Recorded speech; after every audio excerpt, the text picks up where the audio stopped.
ಸರ್ಕಾರದ ವಿರುದ್ಧ ಮತ್ತೆ ಸಾರಿಗೆ ನೌಕರರು ಸಿಡಿದೆದ್ದಿದ್ದಾರೆ. ನಾಳೆ ರಾಜ್ಯಾದ್ಯಂತ ಸಾರಿಗೆ ಮುಷ್ಕರವನ್ನ ಬೆಂಗಳೂರು ಚಲೋವನ್ನ ಹಮ್ಮಿಕೊಳ್ತಾ ಇದ್ದಾರೆ. ವಿವಿಧ ಬೇಡಿಕೆಗಳನ್ನ ಈಡೇರಿಸಬೇಕು ಅಂತ ಹೇಳಿ ಆಗ್ರಹಿಸಿ ನಡೀತಾ ಇರುವಂತ ಬೆಂಗಳೂರು ಚಲೋ ಇದು. ಕೆಎಸ್ಆರ್ಟಿಸಿ ಕಾರ್ಮಿಕ ಸಂಘಟನೆಗಳ ಜಂಟಿ ಕ್ರಿಯಾ ಸಮಿತಿ ಕರೆ ಕೊಟ್ಟಿದೆ. ವೇತನ ಹೆಚ್ಚಳದ ಹಿಂಬಾಕಿ ಮತ್ತು ವೇತನ ಪರಿಷ್ಕರಣೆ ಸೇರಿದಂತೆ ವಿವಿಧ ಬೇಡಿಕೆಗಳ ಈಡೇರಿಕೆಗೆ ಒತ್ತಾಯಿಸಿ ನಡೆಯುತ್ತಿರುವಂತ ನೌಕರರ ಪ್ರತಿಭಟನೆ ಇದೆ. ನಾಳೆ ಕೆಎಸ್ಆರ್ಟಿಸಿ ಸೇರಿದಂತೆ 4 ನಿಗಮದ ಸಾರಿಗೆ ನೌಕರರು ಪ್ರತಿಭಟನೆಯನ್ನು ನಡೆಸುತ್ತಾರೆ. ನಾಳೆ ಫ್ರೀಡಂ ಪಾರ್ಕ್ನಲ್ಲಿ ಸಾಂಕೇತಿಕ ಹೋರಾಟಕ್ಕೆ ನಿರ್ಧಾರವನ್ನು ಕೈಗೊಂಡಿದ್ದಾರೆ. ನಾಳೆ ಸಂಜೆವರೆಗೂ ಕೂಡ ಸರ್ಕಾರಕ್ಕೆ ಡೆಡ್ಲೈನ್.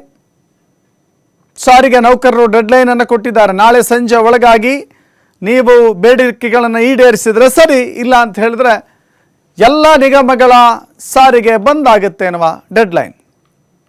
ಸೊ ಹೀಗಾಗಿ ಕೆಲವು ಕಡೆ ಸಿಬ್ಬಂದಿ ಬೆಂಗಳೂರು ಚಲೋದಲ್ಲಿ ರಜೆ ಇರುವ ಸಿಬ್ಬಂದಿ ಮಾತ್ರ ಭಾಗಿಯಾಗ್ತಾರೆ.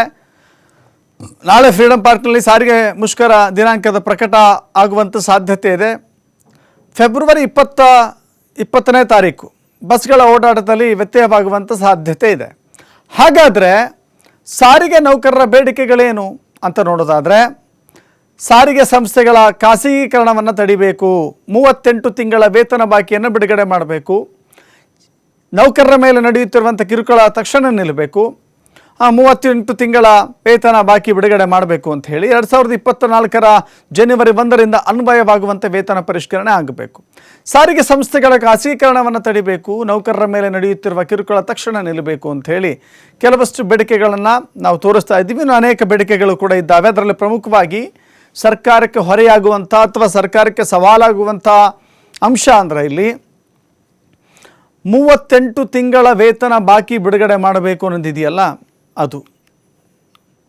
ಜೊತೆಗೆ 2024ರ ಜನವರಿ 1ರಿಂದ ಅನ್ವಯವಾಗುವಂಥ ವೇತನ ಪರಿಷ್ಕರಣೆ ಅರಿಯರ್ಸನ್ನು ಕೊಡಬೇಕು ಅಂತ ಹೇಳಿ ಅದು ನಿಜಕ್ಕೂ ಕೂಡ ಸರ್ಕಾರ ಮೊದಲೇ ಯಾವಾಗಲೂ ಕೂಡ ಈ ಸಾರಿಗೆ ನಿಗಮಗಳೆಲ್ಲವೂ ಕೂಡ ನಷ್ಟದಲ್ಲಿದ್ದಾವೆ ಅಂತ ಹೇಳ್ತಾ ಸಾರಿಗೆ ಸಿಬ್ಬಂದಿಯ ಬೇಡಿಕೆಗಳಿಗೆ ತಣ್ಣೀರೇರಿಸ್ತಾ ಬಂದಿರುವಂಥ ಸರ್ಕಾರ ಈ ಬಾರಿ ಆದರೂ ಕೂಡ ಈಡೇರಿಸುತ್ತಾ ಅಂತ ನೋಡಿದ್ರೆ ಇಲ್ಲ ಅಂತ ರೀತಿಯಲ್ಲಿ ಕಾಣಿಸ್ತಾ ಇದೆ. ಗೊತ್ತಿಲ್ಲ. ಬಟ್ ಒಂದು ವೇಳೆ ಈಡೇರಿಸೋದಿಲ್ಲ ಅಂತ ಅನ್ನೋದಾದರೆ ಇಡೀ ರಾಜ್ಯದಲ್ಲಿ ಸಾರಿಗೆ ವ್ಯತ್ಯಯ ಆಗುತ್ತೆ, ಅನಾನುಕೂಲ ಆಗುತ್ತೆ.